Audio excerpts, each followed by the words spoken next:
एक जंगल में बब्बर शेर नामक बलशाली शेर रहा करता था। वह रोज़ शिकार पर निकलता और जंगल के जानवरों का शिकार कर अपनी भूख शांत करता था। एक साथ वह कई जानवरों को मार देता। ऐसे में जंगल में जानवरों की संख्या दिन पर दिन कम होने लगी। डरे हुए जानवरों ने इस समस्या से निपटने के लिए सभा बुलाई। वहाँ निर्णय लिया गया, शेर से मिलकर इस विषय पर बात की जानी चाहिए। इसके लिए जानवरों का एक दल बनाया गया। अगले दिन वह दल शेर से मिलने पहुंचा। शेर ने जब इतने सारे जानवरों को अपनी गुफा की ओर आते देखा तो आश्चर्य में पड़ गया। वह गुफा से बाहर आया और गरज कर जानवरों के दल से वहां आने का कारण पूछा। दल का मुखिया डरते डरते बोला, वनराज, आप तो वन के राजा हैं, हम सभी आपकी प्रजा हैं। आज आपकी प्रजा आपसे एक विनती करने आई है। कैसी विनती? शेर ने पूछा। वनराज, आप रोज़ शिकार पर निकलते हैं और कई जानवरों को मार देते। आप उन सभी मरे हुए जानवरों का भक्षण भी नहीं कर पाते। हम सब का विचार था कि आपकी भूख मिटाने यदि रोज़ एक जानवर आपके पास भेज दिए जाए तो आपको भी आराम रहेगा और हम भी भय मुक्त रहेंगे।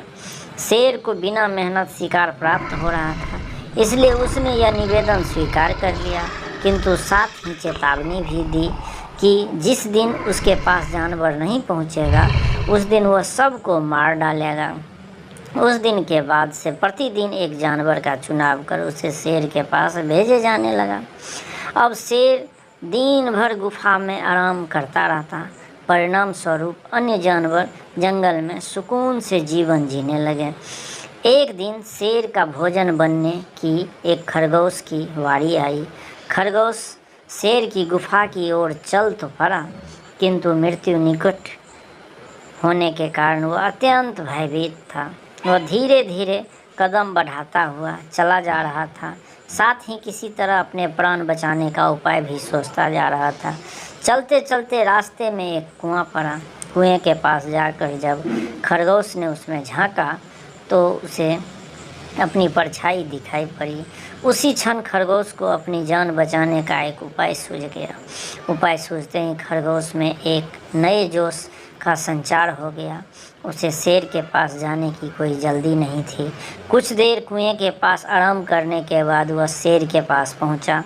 उधर भूखा शेर अपने भोजन के नहीं आने के कारण क्रोध से लाल पीला हुआ जा रहा था। जैसे ही उसने एक पिद्दी से खरगोश को देखा, उसका क्रोध और बढ़ गया। वह गरज कर खरगोश से बोला, पिद्दी खरगोश, मैं कब से प्रतीक्षा कर रहा हूँ और तू अब आया है। अब मेरी भूख बढ़ चुकी है। तुझ अकेले से मेरा क्या होगा? तुझ पिद्दी को किस बेवकूफ़ ने मेरे पास भेजा है? तुझे तेरे बाद अब मैं उसे भी मारकर खा जाऊंगा। खरगोश हाथ जोड़कर गिड़गिड़ाया, वनराज, देरी के लिए मुझे क्षमा करें। विश्वास करिए, इसमें न मेरा दोष है न ही मुझे भेजने वाले का। हम तो 5 खरगोश आपका भोजन बनने निकले थे, किंतु रास्ते में एक दूसरे शेर ने हमें रोक लिया। जब हमने उसे बताया कि हम अपने राजा का भोजन बनने जा रहे हैं तो वह 4 खरगोश को मारकर खा गया और मुझे आपके पास यह संदेश देने भेजा कि अब से वह जंगल का राजा है। ऐसा कहा उसने। शेर गुस्से में दहाड़ा, जी वनराज, उसने आपको लड़ाई के लिए ललकारा। उसने कहा कि वह आपको मारकर इस जंगल में एक छत्र राज करेगा। ये सुना था कि शेर गरजता हुआ बोला, मुझे अभी इसी समय उसके पास ले चल, मैंने उसे बताता हूँ कि इस जंगल का राजा कौन है। आज तो उसकी खैर नहीं।